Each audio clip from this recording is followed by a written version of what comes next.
പൊതുമരാമത്ത് വകുപ്പിന്റെ അനാസ്ഥയിലും അകാരണമായി പിഴ ചുമത്തുന്ന മോട്ടോർ വാഹന വകുപ്പിന്റെ നിലപാടിലും പ്രതിഷേധിച്ച് സ്വകാര്യ ബസ് ഉടമകൾ റോഡുകളുടെ ശോചനീയാവസ്ഥ പരിഹരിക്കുക, അന്യായമായി പിഴ ഈടാക്കുന്നത് അവസാനിപ്പിക്കുക തുടങ്ങിയ ആവശ്യങ്ങൾ ഉന്നയിച്ച് പ്രക്ഷോഭത്തിനൊരുങ്ങുകയാണ് കോഴിക്കോട് ജില്ലാ ബസ് ഓപ്പറേറ്റേഴ്സ് അസോസിയേഷൻ.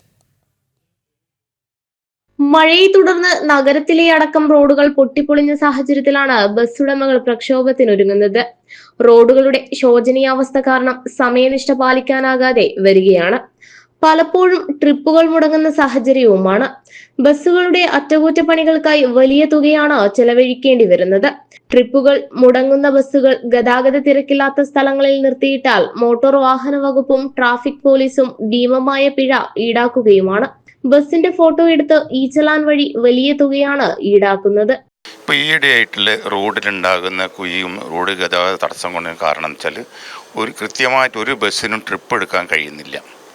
ഇത് കാരണം ഏതെങ്കിലും രീതിയിൽ സമയനിഷ്ഠത പാലിക്കേണ്ട കാര്യത്തിൽ ട്രിപ്പ് എടുക്കാൻ കഴിയാത്ത അവസ്ഥയിലാകുമ്പോൾ എവിടെയെങ്കിലും കൊണ്ടുപോയി നിർത്തിയിടുന്ന സമയത്ത് അവിടെ പോലീസ് അധികൃതരും RTO ഓഫീസിൻ്റെ ഉദ്യോഗസ്ഥരും വന്നിട്ട് ഏറ്റവും വലിയ ഭീമമായ ഒരു സംഖ്യ ചുമത്തിയിട്ട് ബസ്സുകൾ നടത്തിക്കൊണ്ടുപോകാൻ പറ്റാത്തൊരവസ്ഥയിലുള്ളത്.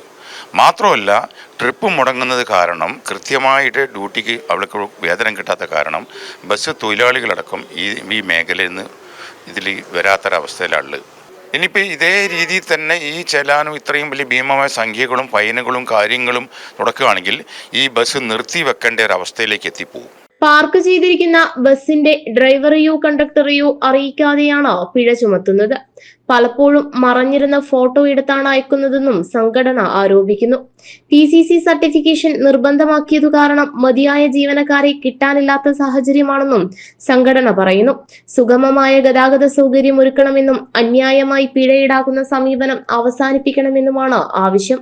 നടപടി ഉണ്ടായില്ലെങ്കിൽ ബസ് സർവീസ് നിർത്തിവെക്കുന്നതടക്കമുള്ള പ്രക്ഷോഭത്തിലേക്ക് നീങ്ങാനാണ് തീരുമാനം.